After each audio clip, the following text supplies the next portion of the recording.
Hello student, welcome back to my channel similar coaching में आप सभी को स्वागत है। तो देखिए स्टूडेंट, आज मैं आप सभी को ट्वेल्थ केमिस्ट्री के संपूर्ण किताब के 8 महत्वपूर्ण अभिक्रियाओं को बताने वाला हूं। सभी नाम वाली अभिक्रियाएं होने वाली है स्टूडेंट। आप लोग को पता ही होगा कि जो है बोर्ड एग्जाम में नाम वाली अभिक्रिया बहुत ही ज़्यादा पूछे जाते हैं, तो इसलिए उन सभी अभिक्रियाओं को लेकर आया हूँ स्टूडेंट, जो हर साल आपके बोर्ड एग्जाम के पेपर में पूछे जाते हैं और सभी 4 से 5 बार रिपीटेड वाले अभिक्रिया होने वाले हैं। तो इसलिए आप लोग इस वीडियो को अगर अच्छे तरीके से देख लेते हैं तो आपको इस वीडियो से जो है 10 से 15 नंबर कंप्लीट हो जाएंगे, क्योंकि अभिक्रिया जो आते हैं स्टूडेंट जो है 2 से 3 नंबर में आते हैं। एक अभिक्रिया आएंगे आपको 2 से 3 नंबर में आ जाते हैं, तो इसलिए आपको अभिक्रिया ज़्यादा से ज़्यादा तैयार करना है स्टूडेंट। 4 से 5 अभिक्रियाएं जो है आपके पूछे जाते हैं बोर्ड एग्जाम के पेपर में, तो इसलिए आप लोग को इस वीडियो को अच्छे तरीके से जरूर देख लेना है। तो देखिए हम लोग चलते हैं, अच्छे तरीके से देखेंगे एक एक करके सभी अभिक्रियाओं को। तो अच्छे तरीके से आप लोग देखते रहिए इस वीडियो को, तो आगे देखते रहिए। तो देखिए स्टूडेंट, हम लोग का पहला जो अभिक्रिया है कैनिजारो अभिक्रिया, इसको हम लोग देख लेते हैं।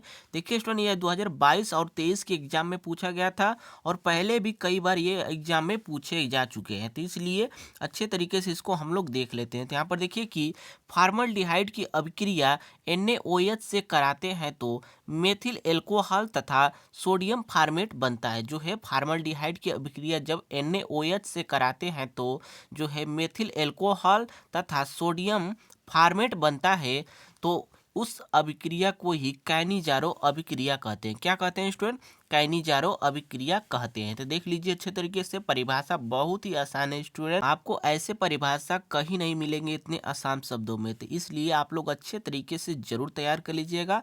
आपको पेपर में जरूर पूछे जाएंगे ये सब अभिक्रियाएं। तो यहाँ पर देख लीजिए, और इसके बाद यहाँ पर इसके रिएक्शन को यहाँ पर देख लीजिए कि यहाँ पर क्या कर रहा था हम लोग का यहाँ पर परिभाषा में कि फॉर्मल्डिहाइड की अभिक्रिया NaOH, यहाँ पर HCHO क्या है हम लोग का? फॉर्मल्डिहाइड है, और इसको हम लोग किससे अभिक्रिया करा रहे हैं? NaOH से। तो यहाँ पर NaOH से जब अभिक्रिया कराएंगे तो मेथिल एल्कोहल, यहाँ पर CH3OH क्या है?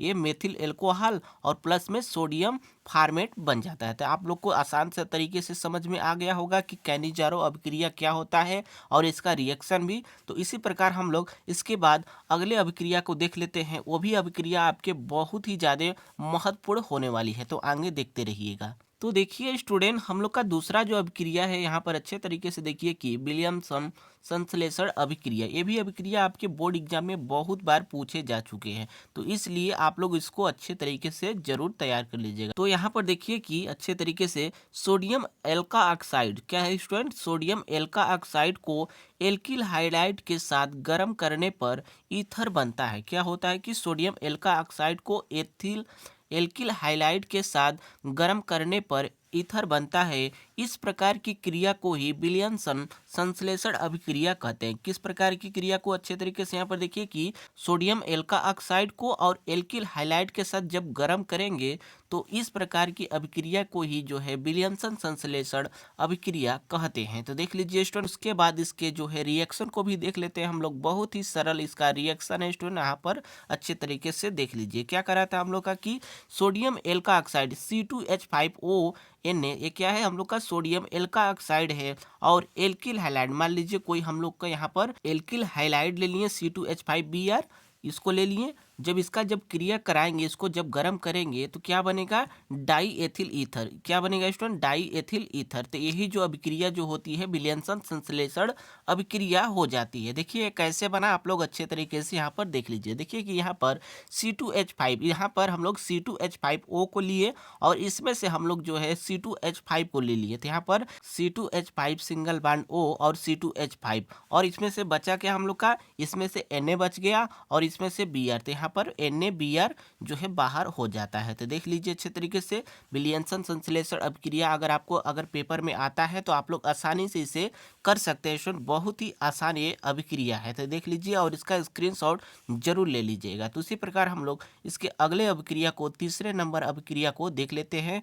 वो भी अभिक्रिया आपके बहुत ही ज़्यादा महत्वपूर्ण अभिक्रिया होने वाली है, तो आगे देखते रहिए। तो देखिए स्टूडेंट, हम लोग का तीसरा जो अभिक्रिया है स्मिड अभिक्रिया। ये भी अभिक्रिया आपके बोर्ड एग्जाम में बहुत ही बार पूछे जा चुके हैं। तो इसलिए इसको भी आप लोग अच्छे तरीके से देख लीजिए कि यहाँ पर जब सांद्र H2SO4 की उपस्थिति में एसिटिक अम्ल की क्रिया हाइड्रोजोइक अम्ल से कराते हैं तो मेथिल एमीन बनता है। इस प्रकार की अभिक्रिया को स्पिट अभिक्रिया कहते हैं। क्या था आपका इसका रिएक्शन, अच्छे तरीके से देखिए कि जब सांद्र H2SO4 की उपस्थिति में एसिटिक अम्ल की क्रिया हाइड्रोजोइक अम्ल से कराते हैं तो मेथिल एमीन बनता है। तो इस प्रकार की क्रिया को ही जो है स्मिट अभिक्रिया कहते हैं। देख लीजिए स्टूडेंट, बहुत ही आसान है इसका परिभाषा और इसके रिएक्शन को भी आप लोग देख लीजिए। यहाँ पर क्या करा था हम लोग का कि जब सांद्र H2SO4 की उपस्थिति में एसिटिक अम्ल, तो हम लोग का क्या है, ये एसिटिक अम्ल है और हाइड्रोजोइक अम्ल के साथ कराते हैं और किसके उपस्थिति में कराएंगे, H2SO4 के उपस्थिति में कराएंगे। तो हम लोग का बनेगा क्या स्टूडेंट, अच्छे तरीके से देख लीजिए कि मेथिल एमीन बन जाता है। क्या बन जाता है, मेथिल एमीन, और कार्बन डाइऑक्साइड और नाइट्रोजन गैस बाहर निकल जाता है। तो देख लीजिए अच्छे तरीके से स्मिट अभिक्रिया क्या था हम लोग का, अच्छे तरीके से एक बार फिर से देख लीजिए कि जब सांद्र H2SO4 की उपस्थिति में, यहाँ पर हम लोग का ये H2SO4 की उपस्थिति में हम लोग एसिटिक अम्ल और हाइड्रोजोइक अम्ल के साथ जब क्रिया करा रहे हैं तो हम लोग का क्या बन रहा है कि मेथिल एमीन बन जा रहा है, प्लस में हम लोग का CO2 और Na2 बन जा रहा है। तो देख लीजिए अच्छे तरीके से, बहुत ही आसान है स्टूडेंट। और ये आपको बता दूं कि 2022 और 2023 में लगातार पूछा गया था, तो इसलिए इसको भी आप लोग अच्छे तरीके से जरूर तैयार कर लीजिएगा। तो उसी प्रकार हम लोग चौथे अभिक्रिया को देख लेते हैं स्टूडेंट, इसका आप लोग स्क्रीनशॉट जरूर ले लीजिएगा। तो आगे देखते रहिए।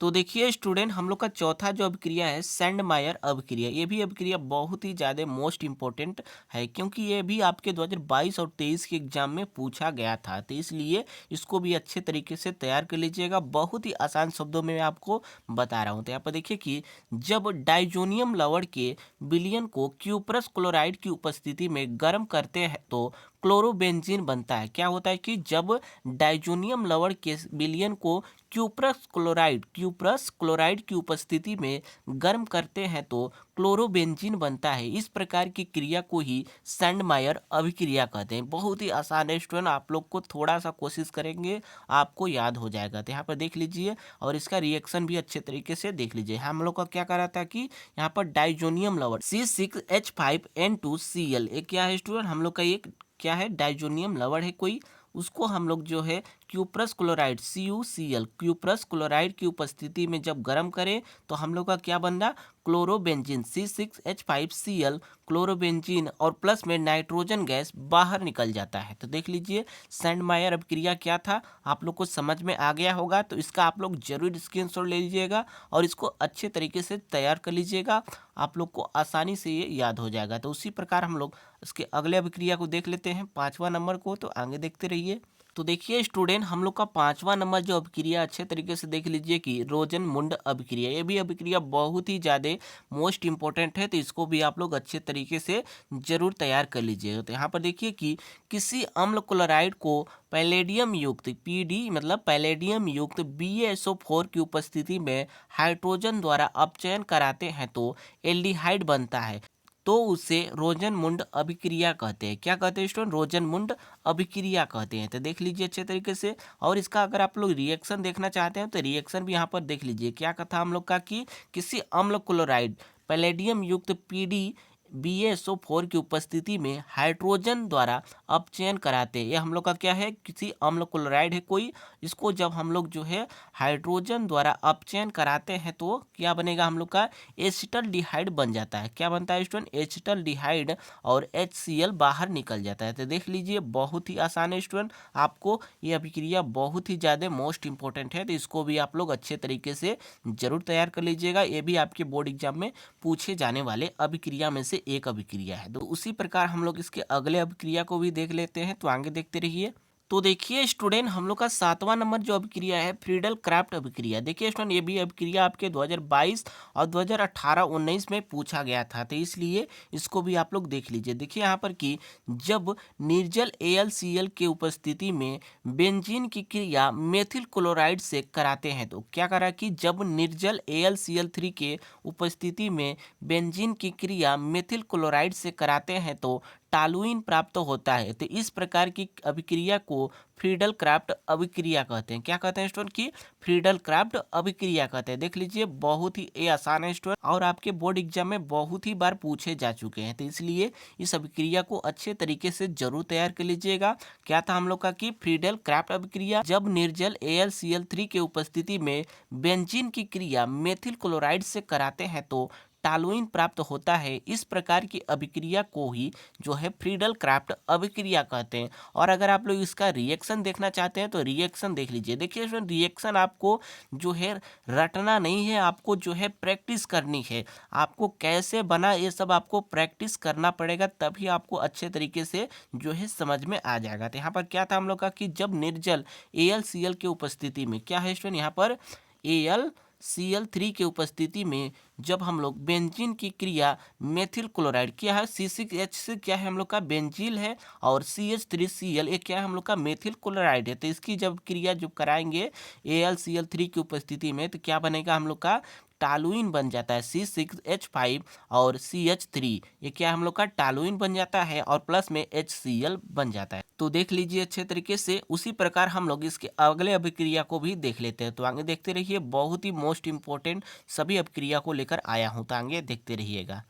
तो देखिए स्टूडेंट, हम लोग का 7वां नंबर जो अभिक्रिया है इटार्ड अभिक्रिया। इस अभिक्रिया को भी आप लोग को तैयार करना है, क्योंकि यह 2023 और 2017, 18, 19 में लगातार पूछा गया था और 4 बार लगभग पूछा जा चुका है। तो इसलिए इस बार भी ये पूछे जाने की जरूर संभावना है। तो इसलिए इसको भी अच्छे तरीके से तैयार कर लीजिएगा। तो यहाँ पर देखिए कि जब टालुइन को क्रोमिल क्लोराइड के द्वारा ऑक्सीकृत कराकर बेंजल्डिहाइड बनाते हैं तो इस प्रकार की क्रिया को ही इटार्ड अभिक्रिया कहते हैं। क्या था हम लोग का कि जब टालुइन को क्रोमिल क्लोराइड के द्वारा, क्या था कि जब टालुइन क्रोमिल को क्लोराइड के द्वारा ऑक्सीकृत कराकर बेंजल्डिहाइड बनाते हैं तो इस प्रकार की क्रिया को ही इटार्ड अभिक्रिया कहते हैं। और अगर इसका रिएक्शन देखना चाहेंगे तो यहाँ पर रिएक्शन देख लीजिए कि C6H5CH3 ये क्या हम लोग का टालुइन है और इसको जब हम लोग यहाँ पर ऑक्सीकृत कराएंगे, किसके साथ कराएंगे क्रोमिल क्लोराइड के साथ,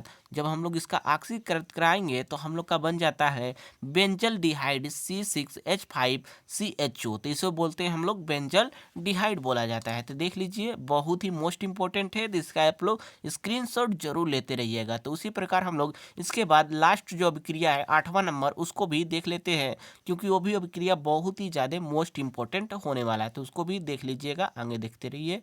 तो देखिए स्टूडेंट, हम लोग का 8वां नंबर जो अभिक्रिया है हाफमान ब्रोमेमाइड अभिक्रिया, ये भी अभिक्रिया बहुत ही ज़्यादा मोस्ट इंपॉर्टेंट है। तो इसको भी आप लोग अच्छे तरीके से जरूर देख लीजिएगा। तो यहाँ पर देखिए कि जब एसिड एमाइड को ब्रोमीन तथा कास्टिक पोटास के साथ गर्म किया जाता है तो प्राथमिक एमीन बनते हैं। इस प्रकार की क्रिया को ही हाफमान ब्रोमेमाइड अभिक्रिया कहते हैं। क्या था स्टूडेंट, अच्छे तरीके से एक बार फिर से देखिए कि जब एसिड एमाइड को ब्रोमीन तथा कास्टिक पोटास के साथ गर्म किया जाता है तो प्राथमिक एमीन बनते हैं। इस प्रकार की क्रिया को ही जो है हाफमान ब्रोमेमाइड अभिक्रिया कहते हैं। देखिए स्टूडेंट, अगर आप लोग इतना भी लिखेंगे तभी आपको एग्जामिनर जो होता है आपको नंबर देगा, लेकिन एक आध नंबर काट देता है। अगर आप लोग रिएक्शन नहीं लिखते हैं तो आपका जो है एग्जामिनर एक आध नंबर जो है काट लेता है। तो इसलिए एग्जामिनर को अच्छे तरीके से जो है जांचने के लिए जो है आपको रिएक्शन दिखाना जरूरी होता है। तो इसलिए